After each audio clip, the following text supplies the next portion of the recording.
कि SSC GD में सबसे ज़्यादा सैलरी किसकी होती है। ट्रेनिंग सेंटर रिस्क एरिया में होगा, जैसे नॉर्थ ईस्ट असम हो गया, मणिपुर हो गया, मेघालय हो गया, नागालैंड हो गया, अरुणाचल प्रदेश या फिर जम्मू एंड कश्मीर में आपकी ट्रेनिंग सेंटर रही तो आपकी सामने दिख रहे लाल बटन को दबाकर चैनल को सब्सक्राइब करके बेल आइकन जरूर दबाएं।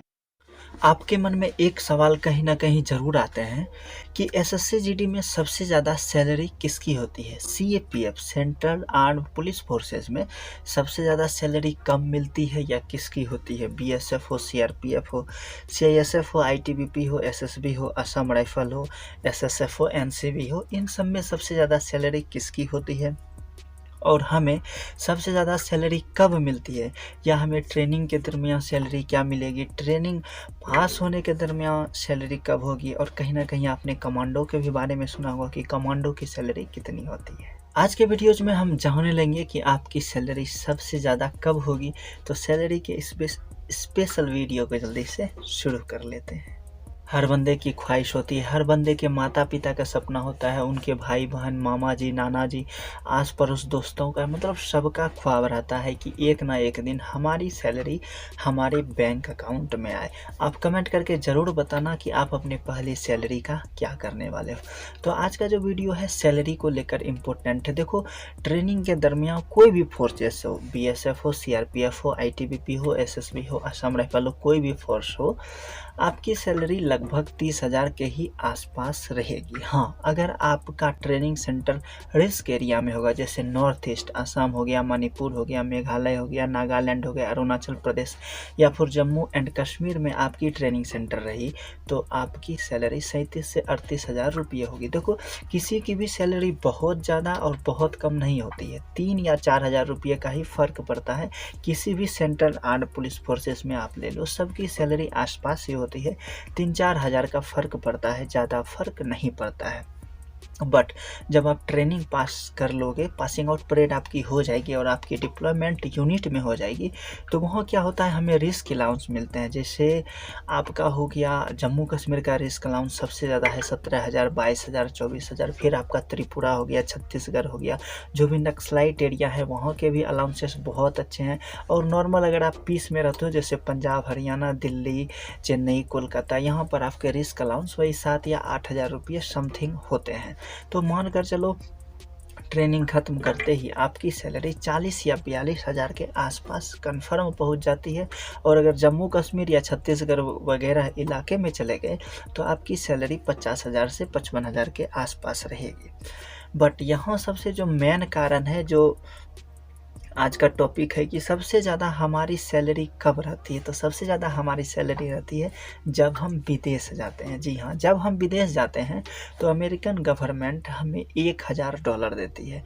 वो तो अगर मानो अपने करेंसी से सिर्फ 1,000 रुपये दिए, लेकिन वही सैलरी भारत आकर बहुत ज़्यादा बन जाती है। अभी $1 का लगभग 70 या 77 रुपये के आसपास चल रही है, तो 77,000 रुपये वो इंडियन करेंसी से हो जाती है।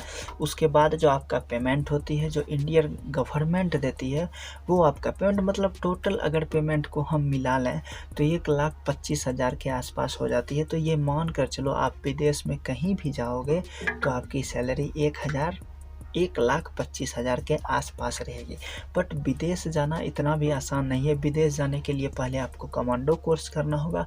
कमांडो कोर्स के लिए सबसे पहला एलिजिबिलिटी है कि आपकी सर्विस कम से कम 3 साल होनी चाहिए। आपके सर्विस रिकॉर्ड में किसी भी प्रकार की बैड एंट्री नहीं होनी चाहिए। अब आपके मन में आया होगा कि सर्विस रिकॉर्ड कहते किसे हैं। तो देखो, फौज में एक बुक होता है, एक फ़ाइल होता है, आपका पर्सनल फाइल। उसमें सारा डेटा एंट्री होता है कि इसने कब ज्वाइन किया, इसके कितने माता पिता हैं, इसने कितनी छुट्टी काटी।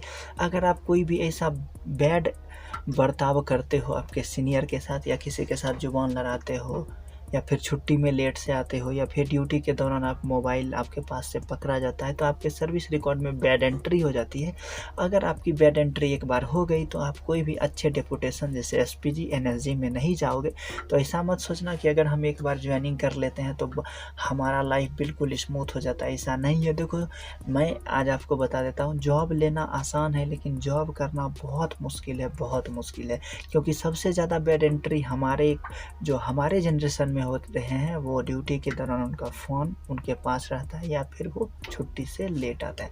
तो जो ऐसे अनडिसिप्लिन हरकत करेंगे वो डेपुटेशन पर जाएंगे नहीं। बताइए, अगर आप विदेश नहीं भी जाते हो, अगर एसपीजी एनएसजी में भी जाते हो, तो आपकी सैलरी कम से कम 90 से 95 हज़ार होंगे।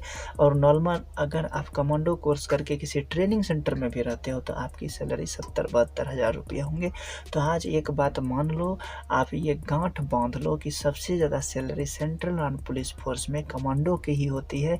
और जब आप विदेश भी जाओगे तो आपको बेसिक कमांडो का 1 महीना करवाएगा, 1 महीने एक्स्ट्रा ट्रेनिंग करने के बाद ही आपको विदेश भेजा जाता है। बट विदेश जाना उतना भी मुश्किल नहीं है, बहुत आसान है। अगर आपके सीनियर्स के साथ बनती है, आपका डिसिप्लिन ठीक है, सबकी बातों को मानते हो, सीनियर का रिस्पेक्ट करते हो, तो आपको विदेश जाने का भी मौका मिल जाएगा। देखो, एक्चुअली हम लोग जॉब लेते किस लिए हैं? सैलरी के लिए लेते हैं।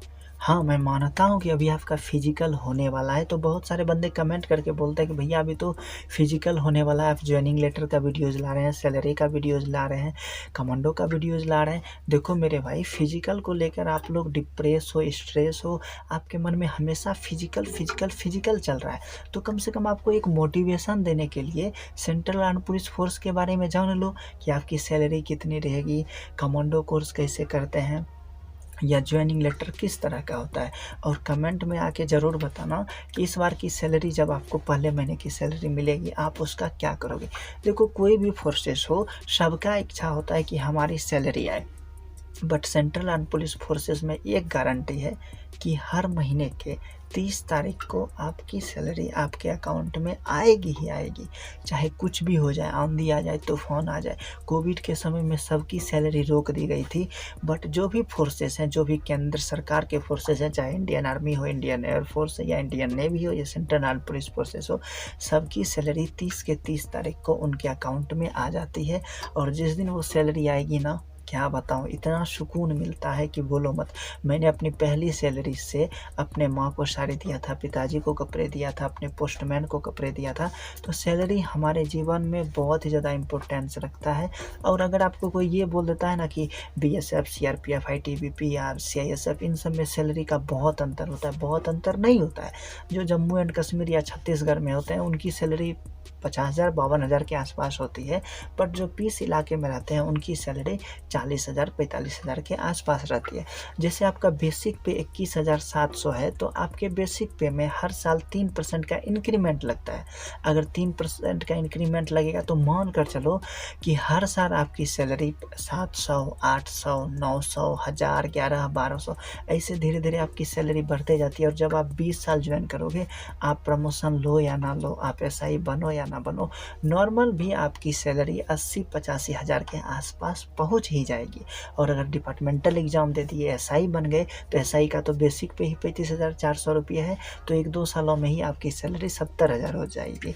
और फिर जब आप एसआई बन जाओ तो उसके बाद आप यूपीएससी से डायरेक्ट ना आके डिपार्टमेंटल असिस्टेंट कमांडेंट का दे दो, फिर ऑफिसर बन जाओ, ऑफिसर रैंक में आ जाओ, तो आपकी सैलरी और भी ज़्यादा हो जाएगी।